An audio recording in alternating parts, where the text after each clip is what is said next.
the brief adjournment of the state called for, which was granted. Professor James is reminded that you are still under oath. Thank you, my lord. Any questions, Mrs. Nero? Thank you, my lord. Please proceed. Good morning, Professor. Good morning, Ms. LaRue. Professor, you made a remark during your evidence in chief. You said that the communication between the surgical team members, being the anesthetist, the surgeon, is constant.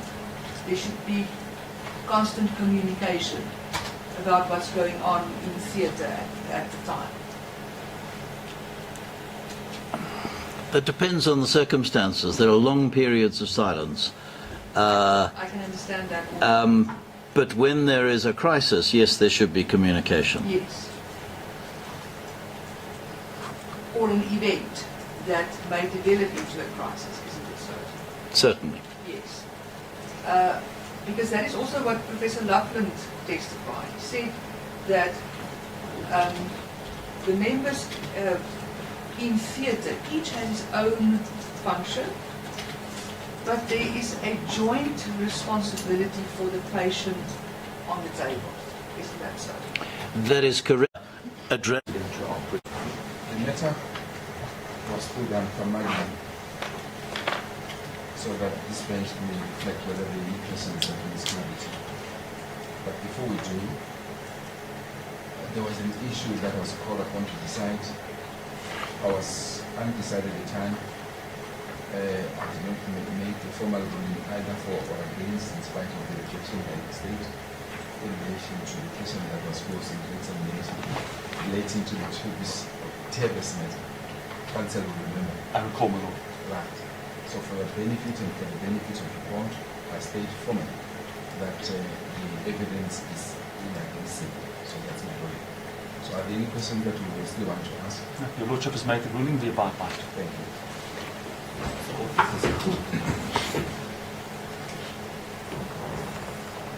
I believe my colleagues here with me each has a question. Starting with Professor Dikina. Prof. Beale, good morning. I would like to know, in terms of the staffing at the Morningside Clinic during the event with Ethan Tubers, was this?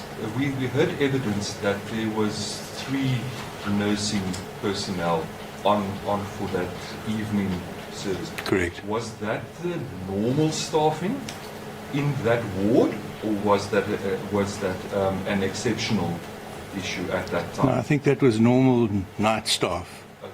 to my knowledge, yes. Okay. That's it.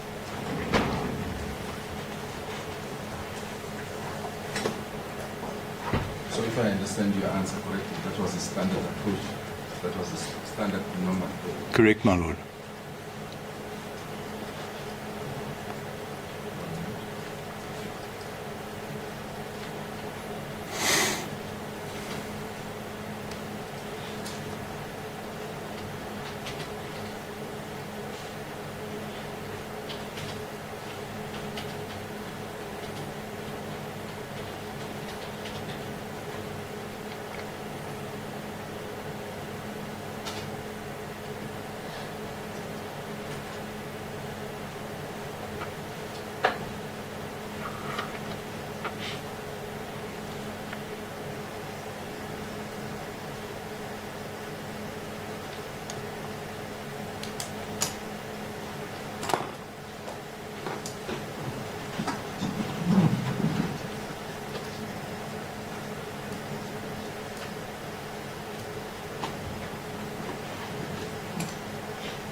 Professor Beale, just a follow-up question.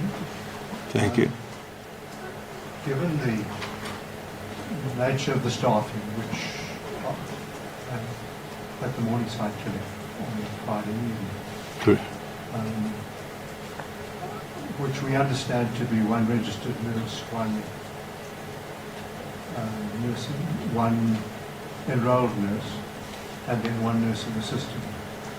I wonder how you feel in terms of adequacy when there appear to be a large number of patients in the ward, and whether it was ever in your mind that a patient such as this should have been admitted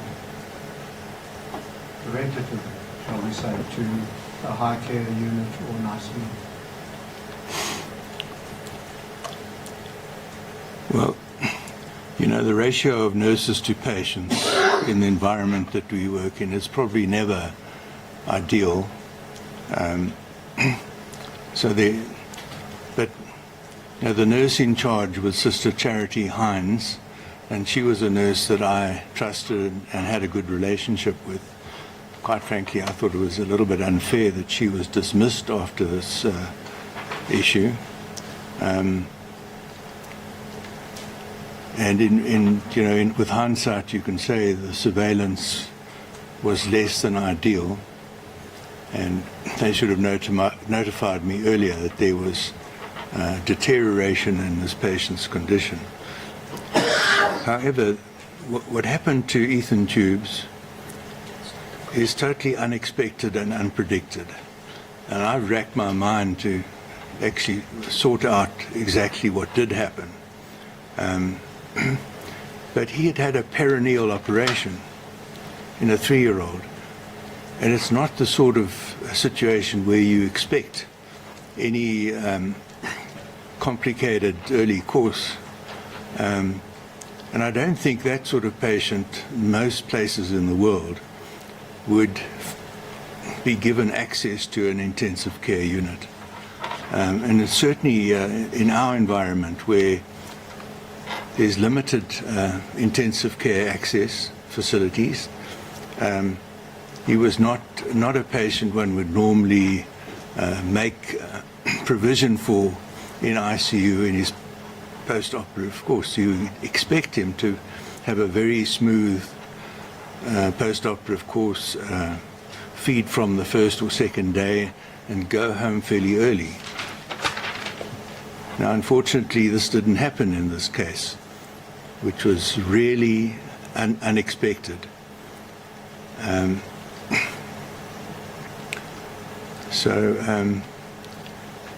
You know, and when we did want an ICU bed, there wasn't one available immediately, and they had to vacate a bed in the general ICU to accommodate him, and we had to wait for that. And my evidence is that, in fact, his overall condition improved in that time, and he was quite stable. And the pediatrician was with me in the ward until the bed became available. Then together we wheeled him down to the ICU, and I think in the ICU there are certain things that didn't go according to how they should have gone. Thank you. Thank you, Professor. I have a second question. It relates to Alyssa Stradle, and it's an anatomical question relating to the source of the bleeding. In your evidence, you've given us on a number of times described an arterial bleed from the peri-inflammatory, from the Correct. periesophageal tissue, the inflamed periesophageal tissue. Correct, Professor. But I noticed that in the document that you completed, this police document that you completed, on, I think it's page 3312, you've referred to the vessel as bleeding encountered from an aberrant artery to the caudate lobe? Well, initially when I tried to identify where it may have come from, I knew it wasn't from an aberrant left hepatic artery because there was one, and you get one in quite a high percentage of cases, and I had avoided it like the plague, absolutely like the plague. And dissecting with the cautery in the paraesophageal tissue, we encountered this little spurting bleeder,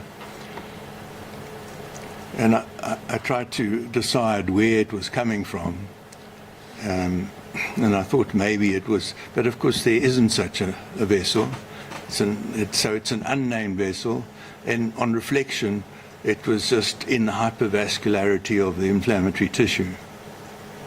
Thank you. Perhaps, in conclusion from a scientific clarify this. In respect of each patient you need to operate on, I'm aware that in one instance, I can't remember on top of my head which patient this was where you had to proceed immediately to the next case. I'm afraid I can't recall. But I want you to establish, did you have other patients to attend to?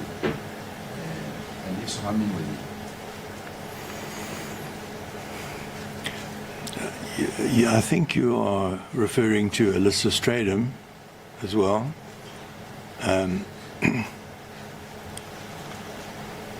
Now, I know we did a brief case, which I think was some kind of endoscopy just after Alyssa Stradham. And I didn't do any further cases after that. I was just probably discharging that patient. And it's now quite a long time ago. I think this one is 2016. And I was still in the hospital when the anaesthetist, Dr. Blasowski, actually phoned me to say that she was in the recovery room and she had decided that Alyssa Stradham was not waking according to requirement, and she was going to re-intubate Alyssa and put her in intensive care overnight. And I could go home, but I didn't. Fair enough. All I needed to hear from you, Professor Beale, is to the number of other patients again. I seem to recall.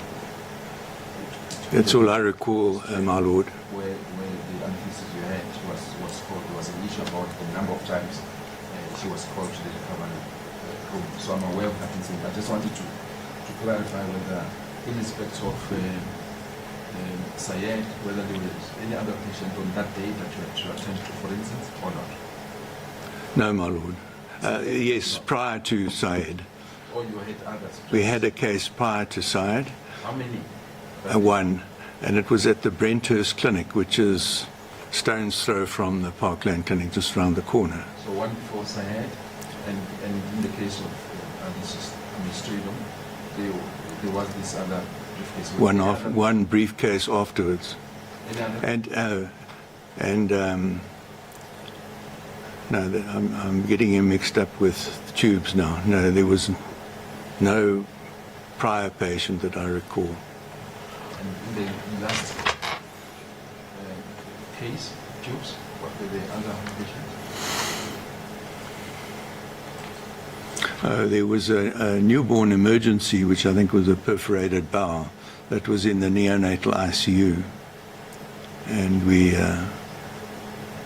between early academic duties at the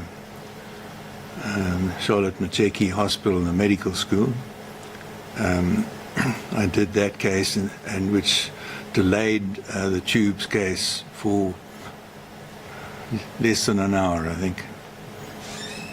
And the tubes operation only took about an hour and a half. It's not a very major operation. Any questions arising? None from us, my lord. None from us. Mr. Beale, thank you, sir. You may go back to the talk. Thank you, my lord. Yeah. Mr. Green. Thank you, my lord. My lord, just for your lordship's benefit, given the cross-examination of Professor Beale, we will not be calling Dr. Edward Kiley or Mr. Kiley the London surgeon. So the arrangements in that regard are unnecessary, but it follows from the cross-examination. We did advise our learned friends on Tuesday afternoon that we would not be doing so, given the cross-examination at that point. Fair enough. Once you have listed that point, passing, there was an incident which was reported to me about something that disappeared here. What do you call that a few days ago? Our screen disappeared, the monitor screen for the digital projector. Does it not work? So you mean it was stolen? It didn't walk out on its own legs, I would assume. So we reported it to the security. And it was stolen from a courtroom. Stolen is a very strong word, my lord, but it disappeared. So the security informed us as Mr. Shenge, he's in charge, and he says his investigation did not yield any information. Okay, perhaps let me put it different question. The person who took it out of the courtroom have your permission to do so? Does it not belong to you? No, my lord. So wouldn't that constitute theft? My lord, yes. I see. So what do you suggest I use the strong word? It is foreign to you. So it was stolen? Yes, my lord. I thought it's smart. Anyway, that was just by the back. And I found it astonishing that someone would steal an object of that nature from a courtroom. Yes, very unfortunate. And the courtroom was not locked, is that right? It was not locked. We were under the impression, the security gave us the assurance that it would be safe here for the duration, because it is really cumbersome to carry it across the road every day, so we really trusted it. And there was no court orderly to make sure that it's safe after we had the jail? It was, unfortunately, you can't guard an item like that 24 hours per day. So. I'm sorry about that. Yes. Lord, there are, when we walk outside in the passages, cameras. It should be possible, we would say, for the security services to review their footage. Are they finished now? I was just going to say, Lord, in the hope that the cameras are working. But it's, Lord, your Lordship saw that screen, folded up. Yes. It's a 2-meter object. You don't stick it under your coat or under your jersey and walk out with it. It's amazing. Don't have kids with this. Yes. My Lord, just one further issue. Your Lordship heard during Professor Beale's evidence reference to Professor Simon, the pathologist. We have told our learned friends, we told them again on Tuesday afternoon, the 19th, that given the cross-examination, it was unlikely that we would call Professor Simon. No further cross-examination has changed our view, so our learned friends needn't worry about Professor Simon. Your Lordship need not worry about that. Thank you, Mr. Professor. My Lord, our next witness then will give evidence in the Straydon case, and he is Professor Michael Frank Mansell James. And with your Lordship's leave, I beg leave to call him. That is important.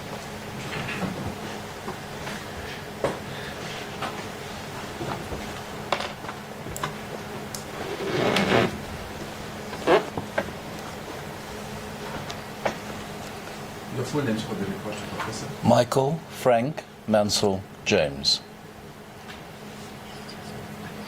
And your third name, sorry, I missed out. I had the James, but there was another name mentioned, which I missed. Michael Frank Mansell with one L, M-A-N-S-E-L. Mr. Sangwa, are you here? Your Lordship, thank you. Do you have any objection to taking the prescribed oath? I do not. Will you consider the oath to be binding on your conscience? I do. With that said, do you then swear that the evidence you are about to give will be the truth, the whole truth and nothing but the truth. If you do, you may raise up your right hand and say, so help you God. So help me God. Thank you, Professor. You're welcome to receive it. Your witness. Yes, thank you, my Lord. My Lord, a report, a summary report for Professor James has been prepared, which was made available to the state in December. And with your Lordship's leave, I beg leave to hand it up, and if it could be marked as the exhibit. And the next one is ZZX. Ms. Albertson is handing the copies to the bench. Should I then accept that there's no objection? This is the rule. No objections. No objection. In anticipation that there will be no objection, has this particular exhibit been uploaded to Hazelite or not? Happening as your Lordship asked the question, it is taking place now. By all means, here we are. ZZX received. Thank you, my Lord. Mr. Beale will proceed. Yes, thank you. Professor James, you have the report in front of you. Would you turn to the what is the last page of the written report, which is page 5, and it bears a signature at the foot. Is that your signature? It is. Yes. And do you confirm that the contents of the report are true and correct? They are. Yes. And the opinions that are expressed in the report, do you adopt those and offer those opinions to this court? I do. Could we then just briefly have a look at your CV? My Lord, I failed to indicate to my learned friend that I looked at the CV and it's certainly not in dispute. You looked at what? I looked at the CV and it's certainly not in dispute. Oh, I see. Yes. Lord, we're indebted to our learned friend for that. There is one aspect of Professor James's experience I just need to highlight. Professor James, in your CV at the foot of page 2 of it, where it lists employment record, the last 3 entries are October 1984 to June 1988. You were the Professor of Anesthesia and Chief Anaesthetist at Wits University and the Hillbrow Hospital. Is that correct? Correct. And you then went to the Cape, and from July Not so 1980. fast for my benefit. I'm so sorry that I'm a bit slow. Where must I find that information? My Lord, it's in the CV, which is attached to Yes. the report. It's Yes. the internal pages, page 2 at the top. I see that. The first heading is personal I details. see that. Towards the foot of that page, there is a heading employment I record. see that indeed. The third last entry under that heading, my Lord. 1984 to June 88. Yes, Is that where you are? that's where we were. I've now since picked it up. The font is a bit small. I could not pick it up. Yes. And then, Professor James, the next entry is from July 1988 to June 2012. You were then the Professor and Chief Anaesthetist at the University of Cape Town and at Groote Schuur Hospital. Is that correct? That is correct, yes. And you then in 2012 became an Emeritus Professor at the University of Cape Town. Correct. Would you just briefly tell His Lordship about your interest in fluid therapy in anesthesia? Yes, my lord. Among my publications, I have somewhere in the region of 40 papers specifically involved in an aspect of fluid therapy, whether it's its effect on blood volume or its effect on clotting or other aspects of fluid therapy. So I have considerable international published experience in intravenous fluid therapy, which in fact has been a lifelong interest of mine from when I first started in anesthesia way back in my Zimbabwe days in 1970 something, 1972. Yeah. And you have an enormous number of publications, Professor James, but could you turn to page 11 of your CV and at publication number 146, the Westphal James Kozak publication. Would you just tell His Lordship briefly what that is about? Yes, my lord. This was an international review of a specific type of intravenous fluid, which is made up of various other groups of chemicals, and this review written by Martin Westphal, who was a professor in Germany at the time, Sylvia Kozak-Longenecker, who was a professor in Switzerland, Austria, sorry, at the time, and myself, and one or two others, and has been quoted in the literature over 500 times. So it's a very highly cited paper, and that deals with the value of certain types of intravenous fluids. I'm following this with interest. So we are at page 11. What I did not pick was the reference number. 146. Or 140. I was looking at 156, so I was wrong.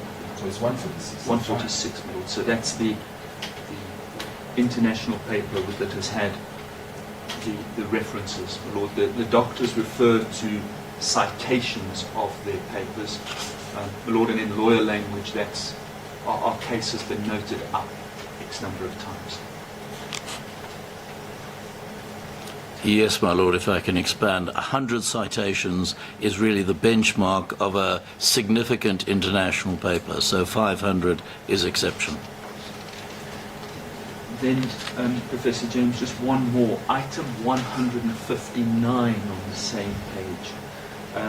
It refers to a randomized controlled study. Would you just tell His Lordship what that is about? And again, how many citations it has received in total? Yes, my lord. That was the only international worldwide study of a specific type of fluid known as a colloid compared to another type of fluid called a crystalloid in patients who had undergone severe trauma. It's known as the first trial, Fluids in the Resuscitation of Severe Trauma, and it was published in the British Journal of Anesthesia, which is one of the top 2 anesthesia journals in the world, and it was in the top 3 cited papers for that year in the BJA. It has since been cited 331 times, I think it was on last night's Google search. So it's a very highly recognized and regarded paper, which is relevant to some of the comments I will be making later. Again, for my benefit, what number would that be? My lord, 159. Does the professor confirm 159? Is that right? That is correct, yes. Listen, as you say, Professor James, the fluid therapy will filter into what you're going to explain to His Lordship. Could we then now move to Alyssa Straden's case? There is no dispute in the matter that a bleed intraoperatively. The state's witnesses do not suggest that the causing of the bleed was negligent by the surgeon. It's one of those things that happen. And there is no dispute on the evidence presented so far that the surgeon is the doctor who sets about controlling the bleed once it has occurred. Could you tell His Lordship who in that surgical team is, in your view, responsible for ascertaining how much blood is lost by the patient during a bleed that occurs intraoperatively? Yes, my lord, this is a complex issue for which there is no simple resolution, but in general, when faced with a surgical bleed, the surgeon will apply suction to remove the blood from the operating area so that he can see what he's doing. He will often tamponade, press on the bleeding with swabs. Those swabs will absorb the blood, and those swabs are then taken and hung on a rack where everyone in the theatre can see them. It's not the surgeon's job to look at the suction bottle and to look at the rack to determine how much bleeding there has been. That is the role of the anesthetic team, often supported by an anesthetic nurse and the anesthetist concerned. So in anesthesia, we are generally in control of estimating how much blood, though we talk to the surgeons all the time and come to a conclusion of the volume of blood that's likely to have been lost. Professor James, if a patient encounters an intraoperative bleed, who in the medical team is responsible for ensuring that the patient remains hemodynamically stable after the bleed? It's the anaesthetist and the anaesthetist alone, my lord. Now, we'll go into a bit more detail in a moment, but when a patient loses blood, what can the anaesthetist do to deal with the blood loss? Just at a general level, we'll come to the detail in a moment. My lord, the anaesthetist's role then is to adjust intravenous fluid therapy. During a major operation, there's always an intravenous cannula placed, and the anaesthetist must administer appropriate intravenous fluid therapy to support the circulation in view of the amount of fluid that has been lost in the hemorrhage. So it's the anaesthetist's responsibility to choose the correct fluid and to administer it in an appropriate amount. Professor James, in a child of Alyssa's age and size, would a 200 ml blood loss result in that child dying? Not under normal circumstances, my lord. That's oh, thank you. That is approximately just under a quarter of the child's blood volume. The average person can lose that amount of bleeding, will show some physiological signs of having lost blood, but will not be at life-threatening risk. And if post, let me ask this slightly differently again, in a child such as Alyssa of her age and weight, would a hemoglobin level post-operatively of 7 kill Alyssa? Absolutely not, my lord. If I can be personal for a moment, I survived myeloid leukemia rather traumatically, and my hemoglobin was lower than 7 on several occasions during my course, and as you can see, my lord, I have survived. Yeah, pleased to hear that. When an anaesthetist sets about maintaining circulatory volume after an intraoperative bleed, what is the normal fluid that is commenced by the anaesthetist? My lord, the simplest of intravenous fluids are solutions of water-containing salts that resemble the circulating fluid, the plasma component of blood. Blood is composed of a cellular component and a liquid component, and the liquid component is the plasma. So we have a solution that was used in this case called Ringer's lactate, which is a mix of various salts that are similar, not identical, but similar to that in plasma, and that would be the starting solution to use for any resuscitation. And Professor James, the salt solutions and the Ringers that you've referred to, those are crystalloids. They are what we call crystalloids. A crystalloid is defined as a pure solution of salts in water. I'll refer later to a colloid, which is a suspension of large particles. So just to give you an example, my lord, a can of Coke, which you can look through, is a crystalloid solution. It's got salts and sugars dissolved in it.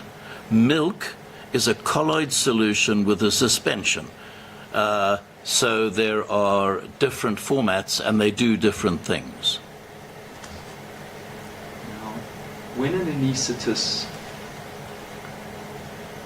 administers the salt solution which you've referred to, it's post-bleed, it's put into the patient's circulatory system. Correct.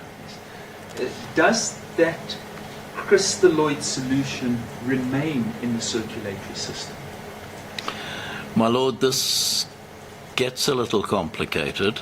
The body is made up of about 65% water. That water is divided up into certain compartments. About 2 2/3 of the water is inside each individual cell, and the remaining third is divided between what's inside the blood vessels and what is between the blood vessels and the cells. That is called the interstitial space. And there's approximately most of the second third is in the interstitial space, and a very small proportion is in the vascular compartment. In the average adult, the water component of blood is, of the 5 liters normally found in a adult circulation, is at the most 3 liters. So there's a small amount of salt water in the blood system. So when you infuse a salt solution, that salt solution will spread out into the vascular space and then into the interstitial space. So it lasts in the vascular compartment a relatively short space of time. Some of it will remain, but most of it will dissipate into the interstitial space, and therefore it has a temporary volume, what we call a volume expanding effect. It expands the volume of the circulating blood. Professor James, because the crystalloid leaves the circulatory system, can an anaesthetist just keep putting more crystalloid solution into the circulatory system, or is there a threshold which ought not to be exceeded? My lord, this is a change in anesthetic and indeed surgical science, where it has become obvious that giving too much crystalloid is harmful and is associated with an increased risk of death. There was a very famous publication by a Dutch surgeon called Brigitte Brandstrup, where she demonstrated very clearly that patients who were given too much crystalloid did much worse than those who were given a more restricted amount of crystalloid. So while crystalloid is the original starting point for resuscitation, because we know it's good, we know it's safe, we know it works, there is a limit to the amount of volume, and Brandstrup's estimate was maybe 40 mils per kilogram. So you'd look in Elissa Stradum, who weighed 10 kilograms, that maybe 400 mils of intravenous fluid would be appropriate, but not much more. And once one exceeds that threshold that you've described, the 40 mils per kilo, I understand the medical term that is then used to describe the patient's condition is fluid overload.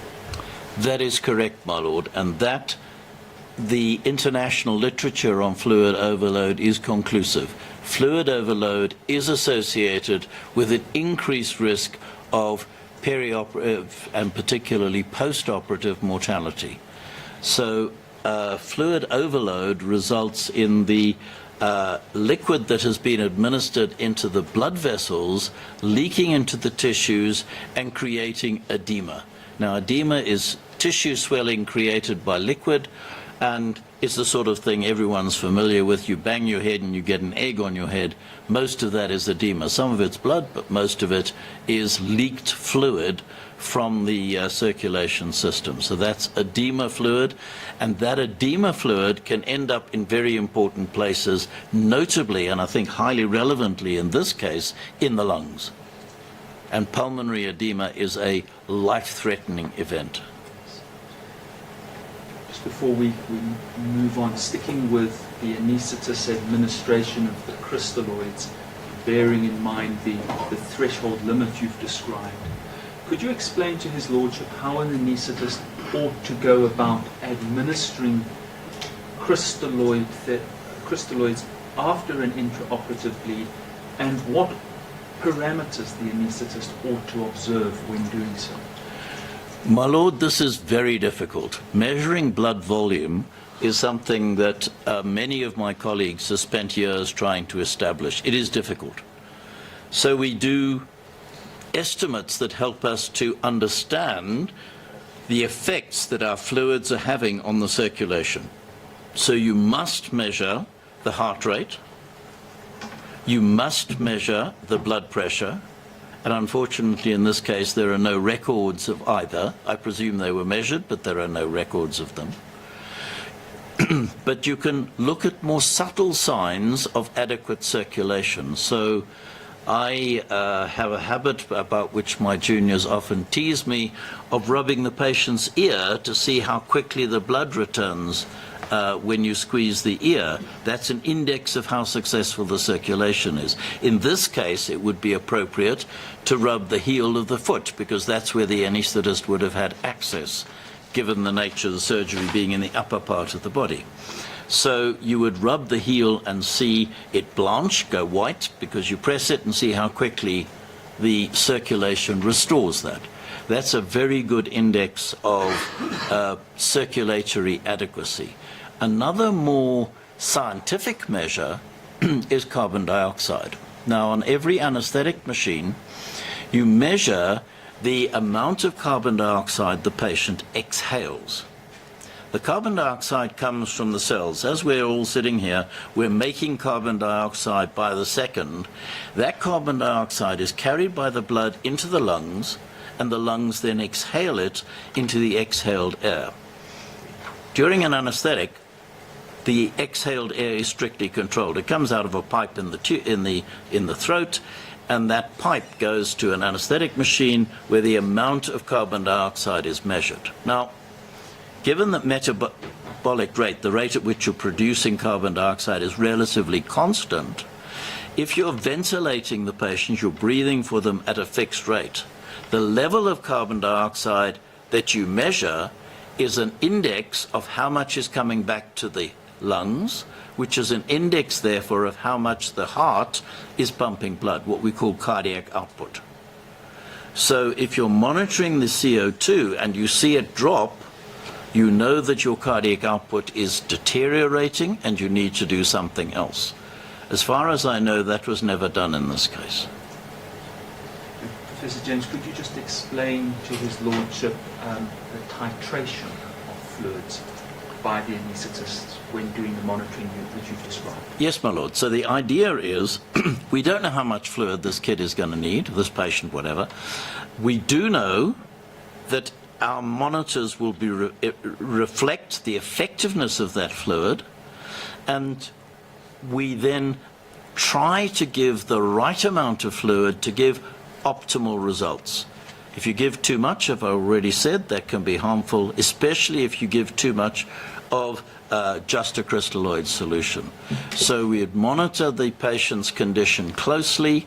The moment you know there's been a big bleed, and 200 mLs is a big bleed, it's not a life-threatening bleed, but it's substantial, the anaesthetist is required to monitor that patient closely and to titrate, as Mr. Green said, the amount of fluid you give against the response of the patient. That's the only way you've got to guide you as to how much fluid to give. There are vastly more sophisticated measures that we use today, but they weren't available in this particular anesthetic. Professor James, in her report of the anesthetic, Dr. Blazowski described under the heading agent used intravenous fluid, she said she has made an entry, Ringer's lactate 800 mils. Is that, would you tell his lordship whether that is relevant to a possible fluid overload? That's huge, my lord. That's the equivalent of giving you or me 6 or 7 litres. This kid has a blood volume of about 800 mils. That's her entire blood volume administered as an intravenous fluid, which is a foreign material. That will have lots of adverse effects. It was a very large fluid overload that I personally regard as unacceptable. I just want to reference this issue. Yes. Where do I find Your that? Your Lordship will find it in Exhibit F, and it is at page 3-307, and it is paragraph 4 on that page.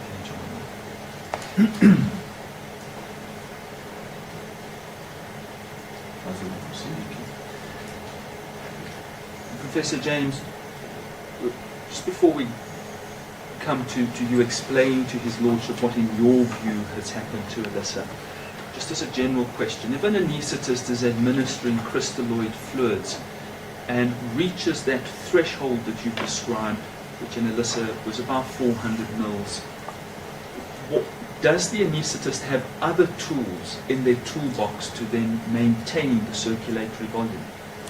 Yes, my lord.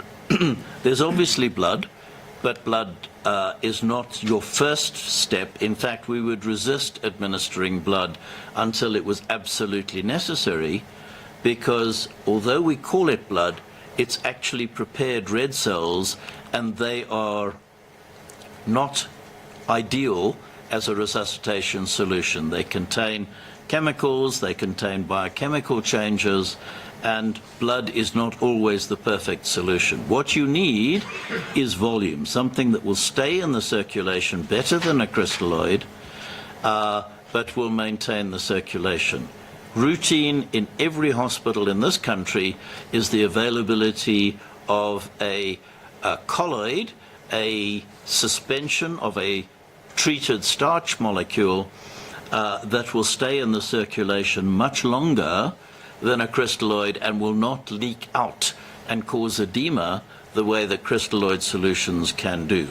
So this particular, the only one that is currently available in South Africa is called Voluven, or its companion fluid Volulite. There is, for our purposes, the same thing.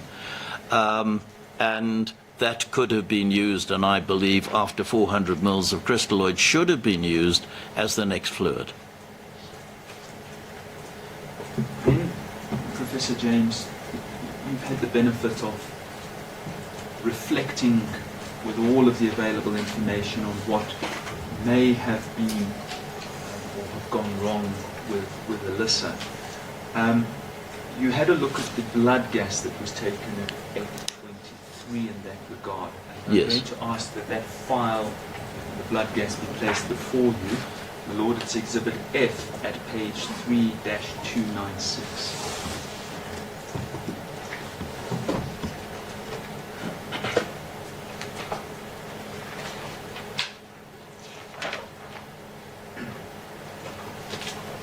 Thank you.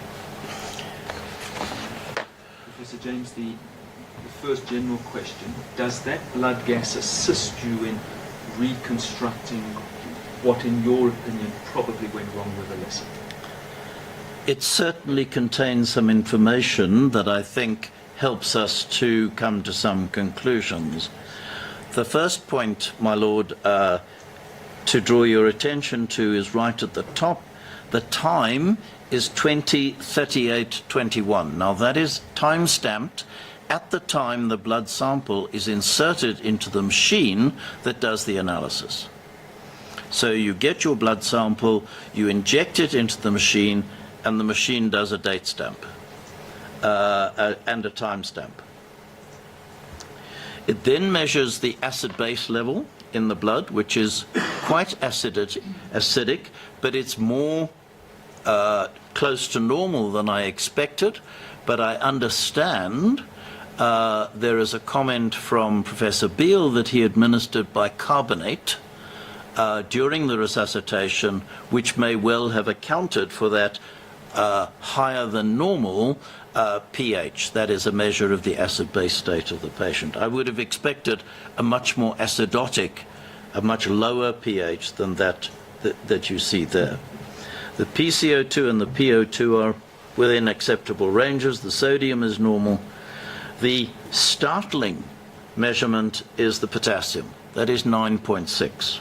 That's represented as K+ on blood gas. Oh, sorry. Yes, thank you. That is a near lethal concentration of potassium. My Lord, if I can briefly digress, potassium, normal levels in the blood is somewhere around 4 or 5 of these units, millimoles per litre. Inside the cell, the potassium is about 150, and that gradient is maintained by the energy pumps that exist on the cell membrane. So you've got these little pumps working as hard as they possibly can to keep the potassium inside the cell and not in the circulation. If the potassium gets too high, it will stop the heart. In cases, for example, in America, where they use the technique for execution of criminals of lethal injection, they administer a high dose of potassium to stop the heart. So this level of potassium is up at that level. I think 11 or 12 is the routinely 100% lethal level, but 9.6 is pretty dangerous. So yes, the 9.6 is very perturbing and can only have come from inside the cells. That's the only place it can have come from. How it got there we'll come and talk about in a moment. The calcium is high, surprisingly. I'm not sure why, but it is. It should be about 1.2, 1.3, but it's not of any great significance. The next serious thing on this blood gas is the glucose of 1. Now that is a very dangerous low blood sugar. It is certainly going to cause unconsciousness and probably contributed to the failure of Alyssa to awaken and should have been detected a lot earlier, in my opinion. Then there is the lactate of 15. Now, my lord, lactate is a chemical substance that is produced when the cells are trying to generate energy but don't have enough oxygen to do so. If you've got oxygen, you consume lactate and turn it into carbon dioxide and water.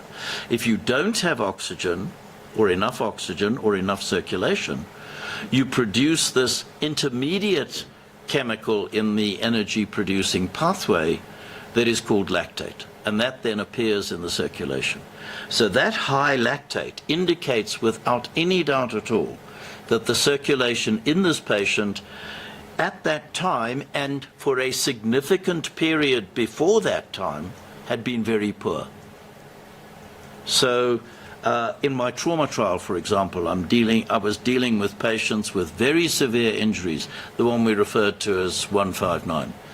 Lactates of 4 and 5 were regarded as very high. 15 is off the chart, and it's greater than 15. You see, if you can see there, the automated printout says query greater than 15. The question mark is saying it's not an accurate measure, it is at least 15. It may have been even higher than that. That is the highest level that the machine can measure. The hematocrit is 21. Now, a hematocrit of 21 equates to a hemoglobin of around 7, and as we've already mentioned, that's not lethal. It's significant. You'd feel a bit tired on that, but it's not in any way lethal. I've had patients survive with hemoglobins of 3 and 4 for short periods of time. So those are the important components. If we go down a little bit further to the derived parameters, my lord, you will see there's a whole series of numbers, of which the most important one there is bicarbonate. That's HCO3. That's relatively normal. That's surprisingly good. But the child had been administered intravenous bicarbonate, as I understand it, in the resuscitation procedure. That's quite normal. That's a routine thing that people do. Professor James, can we go back to the glucose? Yes. You said to his lordship that the low glucose ought to have been picked up earlier. Who in the team ought to have picked that up? The anaesthetist.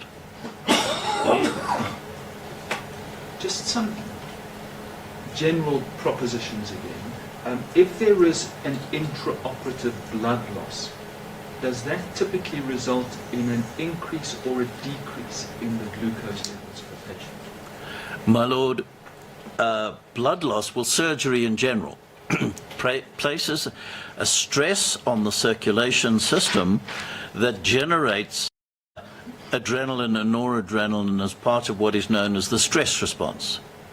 Part of the consequence of that rise in hormones is an increased turnover of blood sugar with an increased production of sugar to meet the emergency needs of a patient in stress.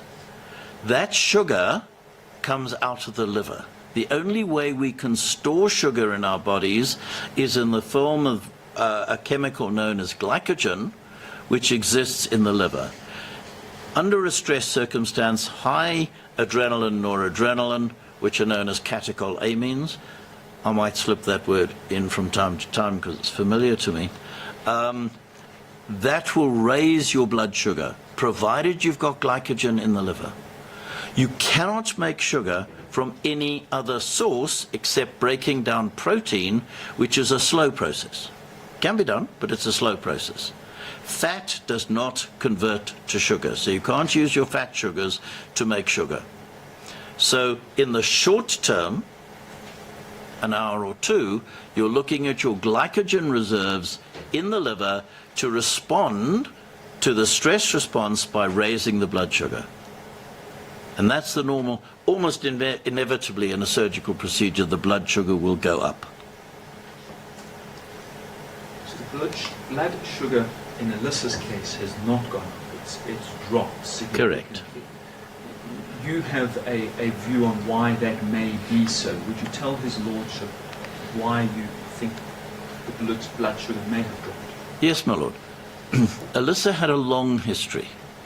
She had had a tracheoesophageal fistula repair. This had been successful, but had resulted in ongoing eating problems. She was having difficulty swallowing. She was having difficulty retaining fluid. She was in the 5th percentile of the weight range for her age group. So she has significantly underweight. That would mean the capacity of the liver to store sugar as glycogen would be very limited. So my explanation of this low sugar is that she was chronically short of nutrients, which we know to be the case anyway, and that she had limited glycogen reserves. During the procedure, those glycogen reserves were exhausted. The demand for sugar caused by the stress response of all that was going on meant the sugar was consumed and her blood sugar dropped to very low levels. And that these low sugars are very, very serious indeed. Is there anything that the anaesthetist could do to prevent the, what is hypoglycemia is the correct term? That is the correct terminology. Yes, my lord. There is some debate about this in the pediatric anesthetic literature. When I started in pediatric anesthesia, it was routine to give all children intravenous fluids containing 5% dextrose. But as I've explained to you, my lord, normally surgical stress puts the sugar up, and 5% dextrose push the sugar up too high. So gradually it's come down, and in a 21-month-old child, it would not normally be necessary to run a glucose infusion. However, in this particular child, I think the anaesthetist should have suspected that there might be a problem and added a small amount of sugar to the Ringer's lactate she was given. It's a very simple procedure. There was a 200 ml container of the Ringer's lactate above the child. You just calculate how much sugar to put in there to raise it to, say, 1%, and that would have prevented the glucose from falling. It is an extremely simple measure to make during an anesthetic. The anesthetist is the foot of the patient. The heel of the patient is there. The heel is actually very well supplied with blood vessels, and a heel prick is a standard technique. You can take a sample, put a needle into just puncture the skin, you'll get a drop of blood, you put it on a sample stick, put it in a machine called a glucometer, and in seconds it will give you a reading of the blood sugar. In a case like this, I am astonished that the anaesthetist did not measure a blood sugar during the operation. Professor James, just Picking up on, we know that Alyssa has a low glucose level, which suggests that the sugar as energy for her has been consumed, if it was ever there. If the body can't use the sugar for energy, what process does it employ in order to generate energy? So, my lord, the next step is to use the lactate. The brain will use lactate as an energy source. It's not as good. It produces a fraction of the energy that sugar does, especially when there's oxygen available, but it is a source. And then fat. But fat burns slowly. So producing energy from fat is a slow process.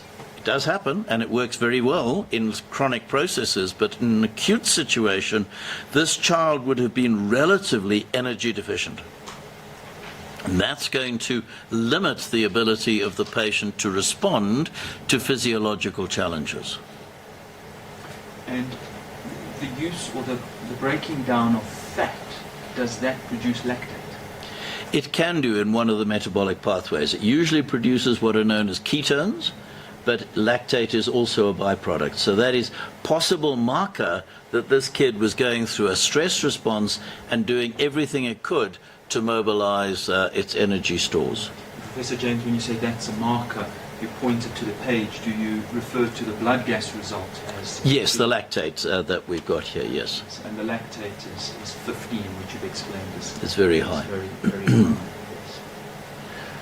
Yes. The circulatory system in children, is it fragile or robust? It's robust. Kids are remarkably difficult to depress. Just explain to His Lordship, what is usually the marker of circulatory compromise in a child? Usually, my lord, when a child is faced with a blood loss, its main response is to increase the heart rate. That happens in adults too, but adults drop their blood pressures earlier than children do. Children maintain their blood pressure. They've got very dynamic, very active circulation systems, and they maintain the blood pressure remarkably well. The marker of loss of volume in a child is an increasing heart rate. And that happened in Alyssa quite markedly.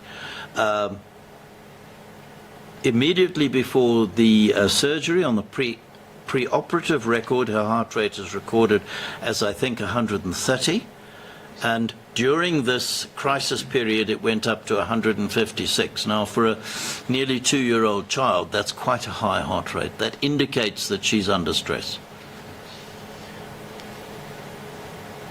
You have explained to His Lordship that Ringer's solution will spread throughout the body if that threat will ordinarily spread throughout the body.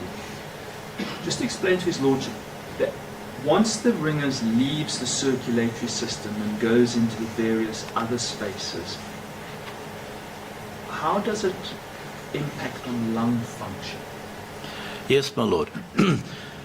The lung is a very vulnerable organ to the development of what is known as pulmonary edema, the collection of fluid in the spaces in the lung. Now, the lung, as you know, is a kind of sponge with very thin membranes separating the blood from the air so that oxygen and other gases can move freely across that membrane. If the blood vessels in the lung start to leak fluid for any reason, and there are lots of causes, that will develop what is known as pulmonary edema, and that will interfere with the ability of the body to absorb oxygen. So it increases the risks of the child becoming oxygen deficient if significant water is found in the lung. In the post-mortem, it refers to pulmonary edema being present. Well, it refers to severe congestion of the lung, my lord. That's pulmonary edema on steroids, if I could use the term. She's got very severe pulmonary edema, which I have no doubt contributed to the final outcome. And when a patient then has pulmonary edema because too much fluid has been given by an anaesthetist in the circumstances we've just described, how does that reflect on the patient's oxygen saturation levels?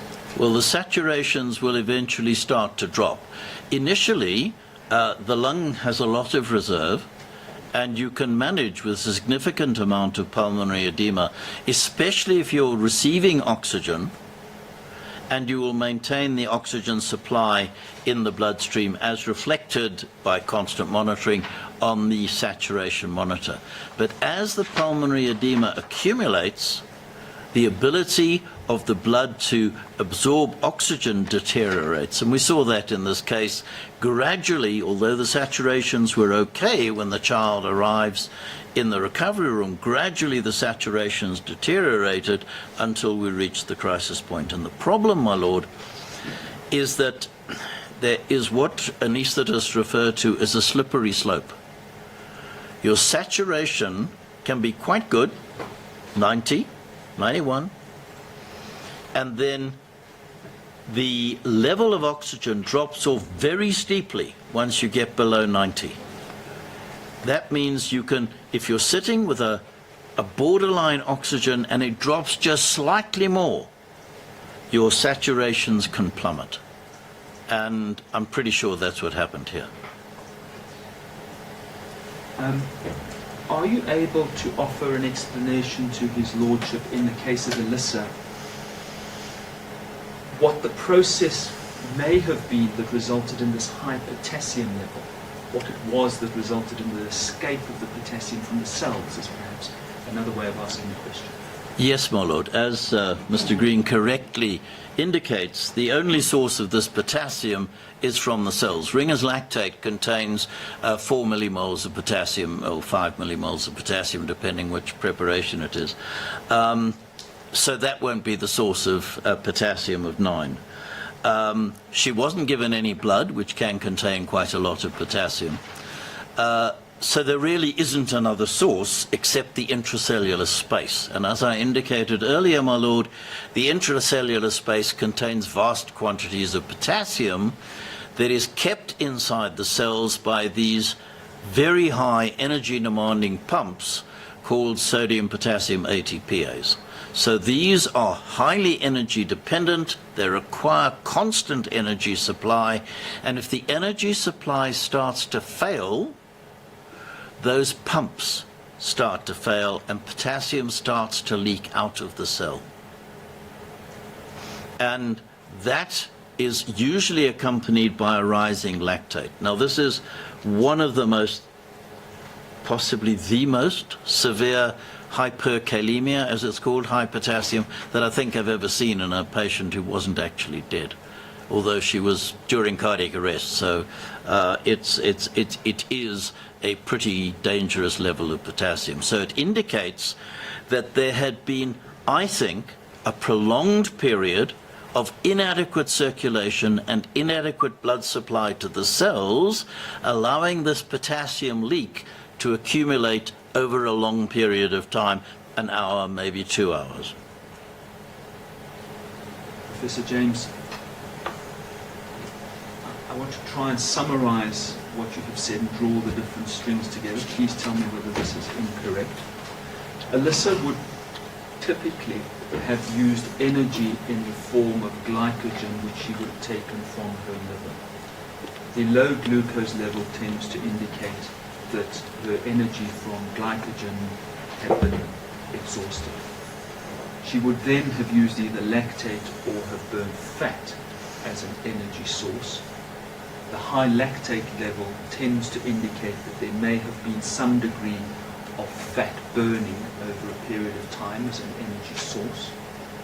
All of that suggests that Alyssa was in an energy deprived condition, and that would then have affected the energy pumps that you have referred to, which would not have operated as efficiently as they could and would have allowed potassium to leak out. Is that? Yeah. Very simply, I accept. That's a nice sort of sequence of events that I think adequately describes, at least an hypothesis, a way of explaining how this very high potassium arose. Obviously, the potassium arose during cardiac arrest, so because that's when the sample was taken. So that's an extreme case, and the potassium would have gone up very quickly in that time, but not to 9.6. I've seen lots of cardiac arrests. I've never seen a potassium of 9.6. Professor James, on post-mortem, myocarditis was diagnosed in Alyssa. Would you tell his lordship what your views on that are? Yes, my lord. So this is an underlying inflammatory condition of the heart, of which there would have been no external signs prior to the anesthetic or the surgery. So it's cardiac problems are something that anaesthetists are trained to look for. I presume that the patient was, there is evidence that Dr. Blisowski saw Alyssa before the operation. She presumably listened to the heart. There wouldn't have been any obvious signs of a myocarditis. It's an inflammatory condition inside the heart, and it probably isn't too serious at this stage until you stress the system. What it will do is reduce the ability of the heart to respond to stress.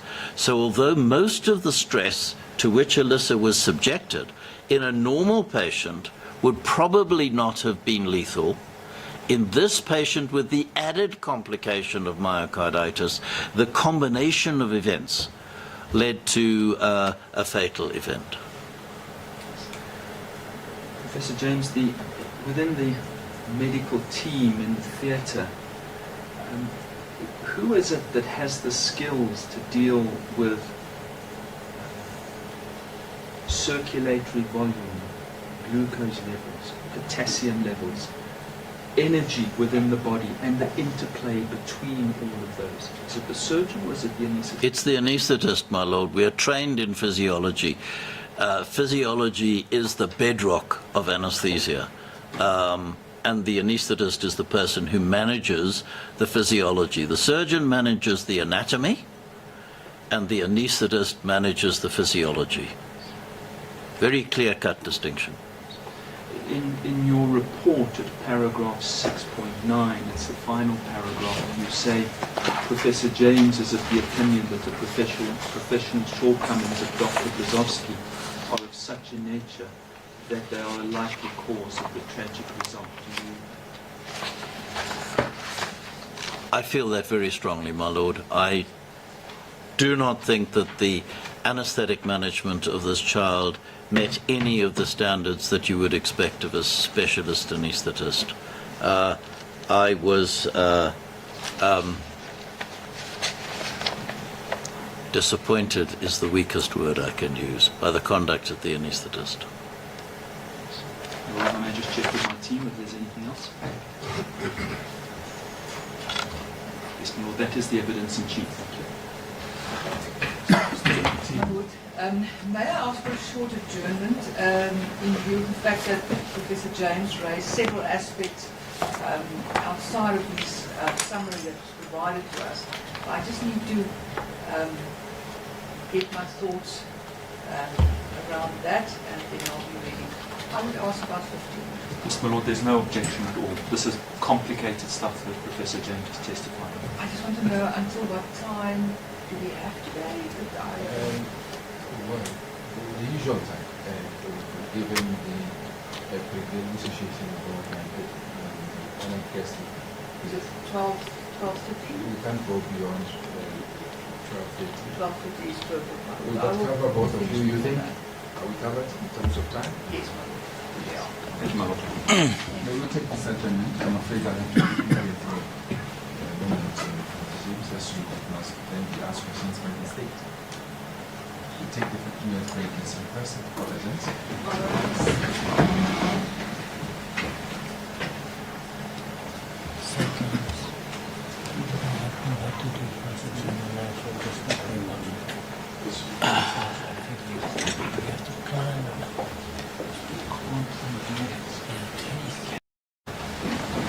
Here we are after the 2004, which was granted. Professor James is reminded that you are still under oath. Professor. Thank you, my lord. Any questions, Mrs. Ngu? Thank you, my Lord. Please proceed. Good morning, Professor. Good morning, Ms. Lurie.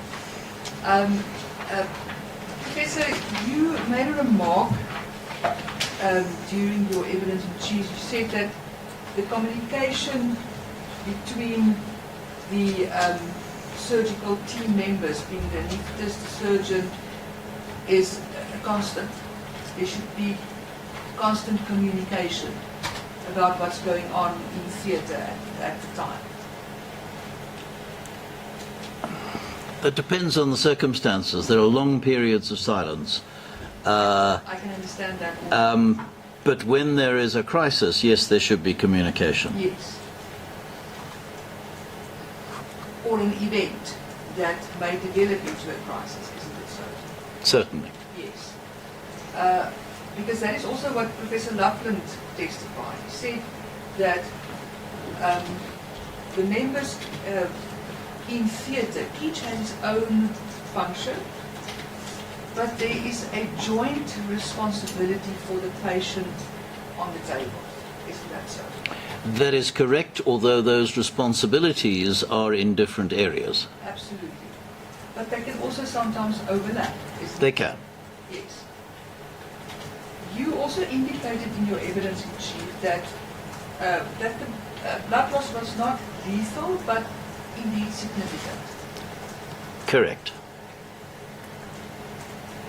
Which poses a question which I would like to address to you is, in a case of significant blood loss, certainly one should act appropriately and acknowledge it and treat it. Isn't that so? Sorry, and? And treat it. Yes. So the surgeon would treat that by attempting to stem the bleeding. Yes. The anaesthetist would treat it by managing the intravenous fluids. Yes. Now, the way in which one were to establish either to measure the blood loss or to establish the impact of the blood loss would be by way of a hemoglobin test or a blood gas test in theatre, isn't that so? That's one of the ways. There are many ways of measuring a blood volume, but none of them terribly satisfactory and all of them quite complicated, none of which were available in this particular case, nor should there have been. I mean, it's not a case where you would have had these advanced monitors. But yes, I think that during the procedure, once there was a crisis, the hemoglobin should have been measured. I mentioned earlier that it is a work of moments to do a blood sugar on a heel prick, a rough glucose test, a rough hemoglobin test could also be done at that time, and again would give you an estimate, not an accurate measure, but it would tell you if the hemoglobin was 10 or if it was 5. Yes. It would certainly tell you if it was 8. So that should have been done. And if that test was done, then the impact of the blood loss would have been established immediately, an appropriate step taken. Yes. So hemoglobin is a bad indicator of bleeding. It is a warning thing. Rather, you can't say, oh, the hemoglobin has dropped by 1 gram, therefore the patient has lost that amount of blood. It's by no means correlated in that way, because there are compensatory mechanisms. You have stores of blood, of red cells in your spleen, for example, which you can mobilize, so that hemoglobin is a test you would want to know to measure how serious the problem was, but it's not something that would give you an accurate measure of the blood loss. Measuring blood loss accurately is an extremely difficult exercise. But certainly technology plays a role and is more reliable than just the naked eye, isn't it? Absolutely. Patient looks pale. I don't know what that means. So it brings me to my next question, and you already touched on that in your evidence in chief, that children are remarkably robust Correct. when it comes to blood loss. Yes. You also refer to a high blood rate, Heart rate. cardia. In this case, we know it was 156 in the recovery room. Yes. So I would imagine you being a specialist in pediatric and anesthesiology, that a medical practitioner, be it a surgeon or an anesthetist, when you have a child in theatre on the table and there's blood loss, that one should be extra cautious because you know that the symptoms may be masked, if I can use that word, more so than in adults. Do you understand my... Yes, I do. What you're saying is you should look more carefully for signs of inadequate circulation because the blood pressure may not accurately reflect it. That is absolutely true, and that is why I mentioned additional things like looking at peripheral perfusion. I mean, squeeze your finger and it blanches, and then that's a very good marker of good circulation. And looking at the exhaled CO2, that's probably all the anaesthetist had available to her to assess the circulation, but it's pretty good. I mean, I've often used exhaled CO2 as a marker of a change in cardiac output. Routinely, I would say. Yes. I want to return back to the aspect of a team effort in theatre. So let's accept for the fact, for a moment, that Dr. Blazowski did not perform a hemoglobin test, at least in theatre, already after the blood loss was under control. Let's accept that. A simple question from the surgeon: have you done the hemoglobin? How far are we with that result? Can I carry on here? Is that the kind of communication that one does? Not really. I think the surgeon's entitled to carry on with his operation and trust the anaesthetist to do her job. I would be a little offended if a surgeon said to me, "Have you done that?" You know, it's really the surgeon questioning my competence. And I'm certainly not suggesting that you would ever be in that position, but say, for instance, in a case where you realize that the anaesthetist has not done that, you as the surgeon, who is also responsible for your patient. Yeah, but the surgeon can't do anything about it. He's scrubbed up, he's using his instruments. At the end of the procedure, as I understand it, Professor Beale did take a blood sample to get a blood test, which didn't get sent to the lab for whatever reason. But he would not be able to do a blood test during the procedure. Should he have nudged the anaesthetist to do it? Certainly not required.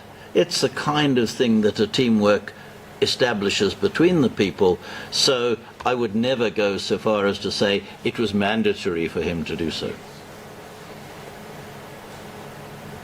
The fact that Alyssa, when she left the theatre, had an oral airway when she arrived in the recovery room, looked a little pale, according to Nurse Ramsey. Yes. According to Nurse Ramsey, my lord, I'm referring to Exhibit ZK, the affidavit of Nurse Ramsey. I'm not going to go actually to the exhibit, but I just for record purposes, and my lord will find it on 3-967. So, Professor, her observations were after 20 minutes in the recovery room, about 7:10, that she looked a little pale, she was cold, and her SATs were here around about 1991. Yes. And if one takes all of those markers into account, would you say really that she was stable at that stage, even though Nurse Ramji says that she was stable? Wasn't there already something? Okay, so personally, when I looked through the record, I was very concerned about her being cold. It is standard practice in pediatric anesthesia to put a warming device, usually what is referred to casually as a bear hugger, B-A-I-R, not B-E-A-R. You don't get into a hug, but it's so it's the name of the company who first made it. Yes. And it's it blows hot air over the patient in a very controlled manner and keeps it's extremely efficient. I was astonished to find that one apparently had not been used. It certainly wasn't charged for. There is no record on Dr. Blisowski's notes that she applied a bear hugger. The child was cold. That adds to the stress that I've been referring to already. So was the child stable? Possibly not.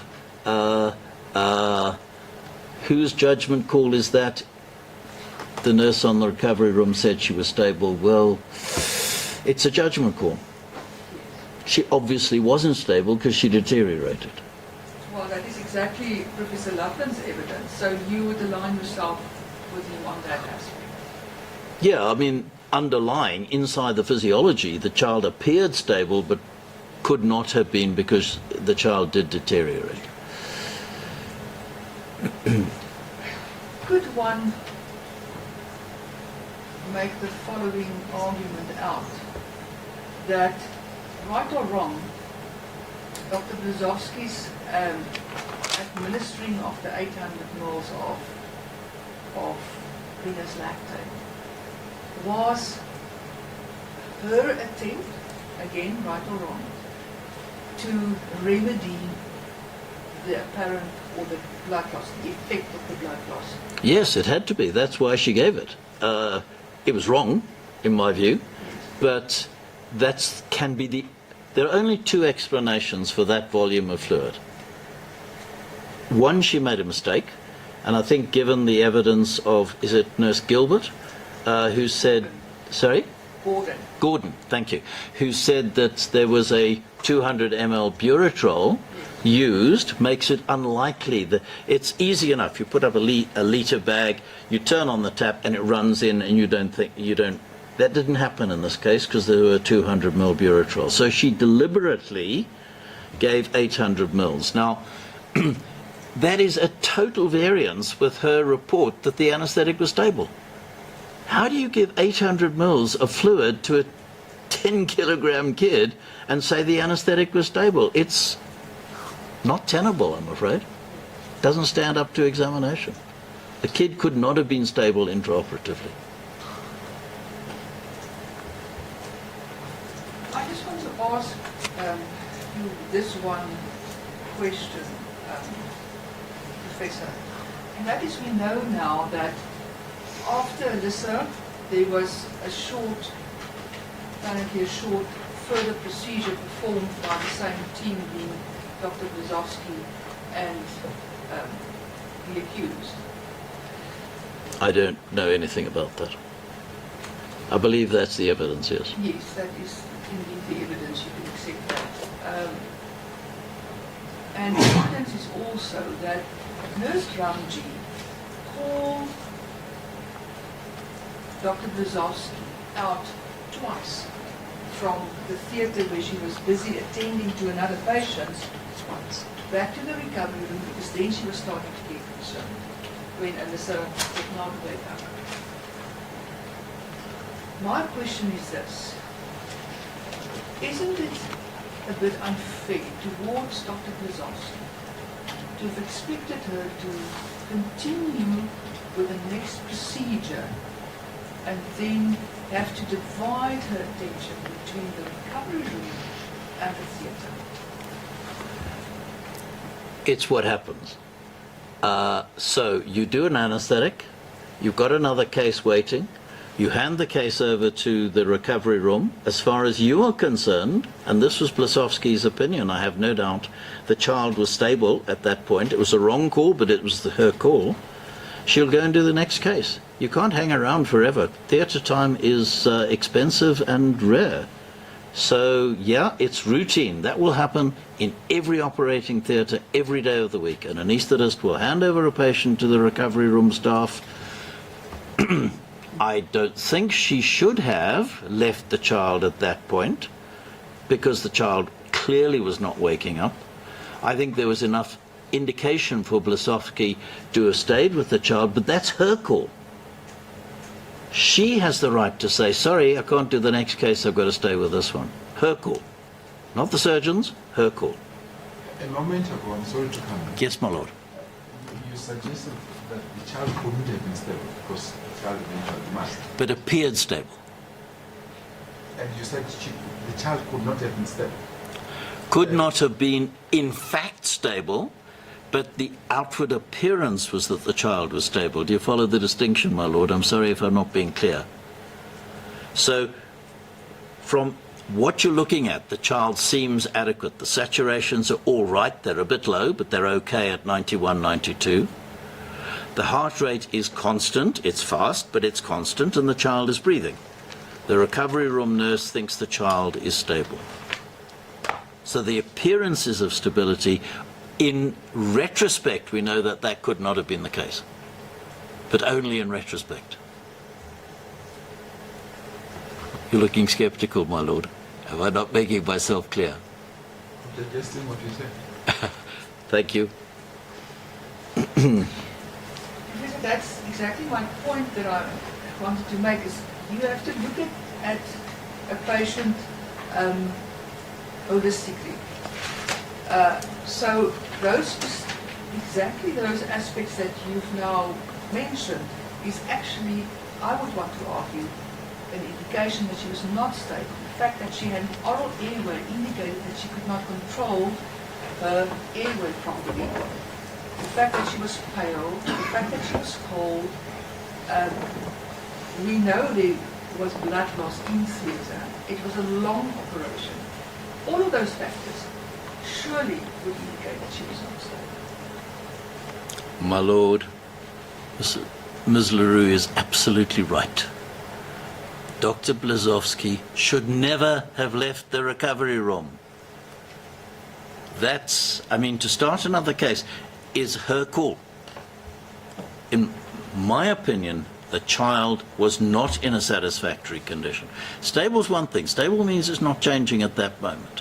Satisfactory is a completely different matter. Child was cold, the child was pale, the child was requiring an airway. An anaesthetist shouldn't be leaving a patient in that state in a recovery room with just a nurse. I'm sorry, my lord, I do find the conduct of the anaesthetist in this case to be well below the standard I would expect of a specialist anaesthetist. She shouldn't have started the next case, which I think is where you're going. The thing is, Professor, the point that I will argue is that each of these medical professions has their own responsibilities, certainly, but Right. they do not function in a silo.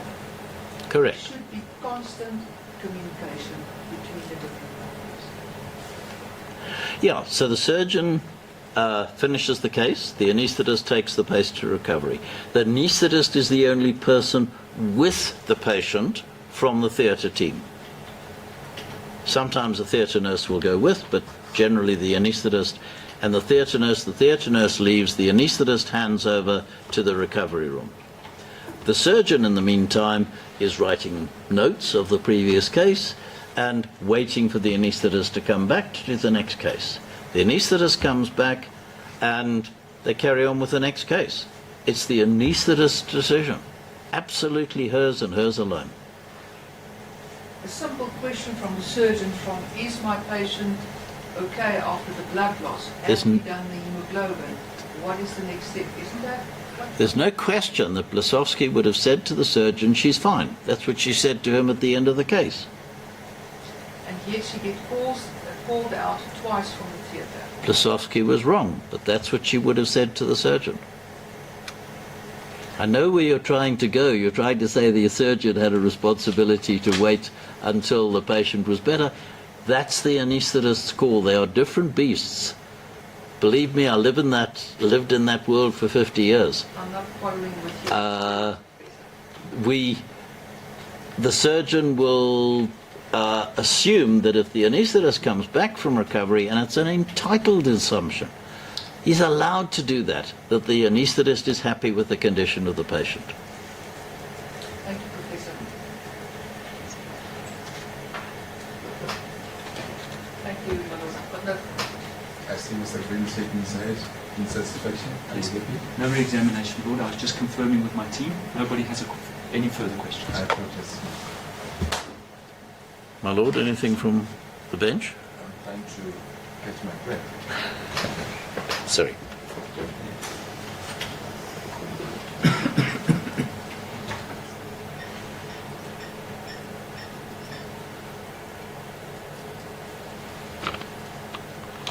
Other than the question that I posed earlier, there are no questions from the bench.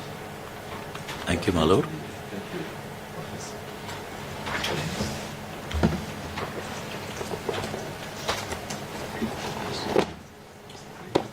Now that one understands how the body's working, it does feel a bit odd, doesn't it?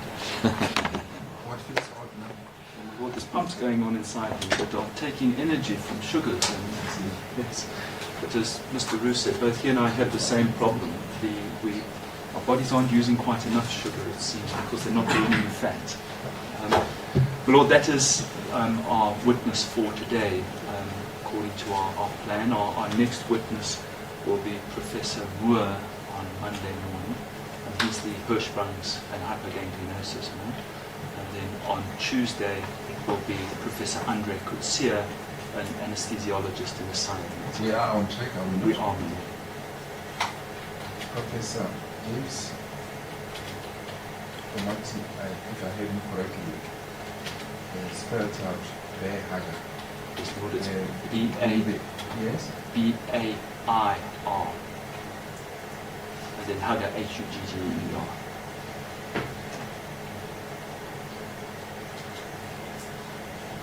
So the way it was spelled in Ramji's statement is incorrect. I understand. Is that right? She has written bear, B-E-A-R, Yes. as in a bear hug. Yes, that's what I'm reading. So you say it's B-A-I-R. Is that right? Yes. Named after the company that came up with the product. Yes. Is that right? That's correct.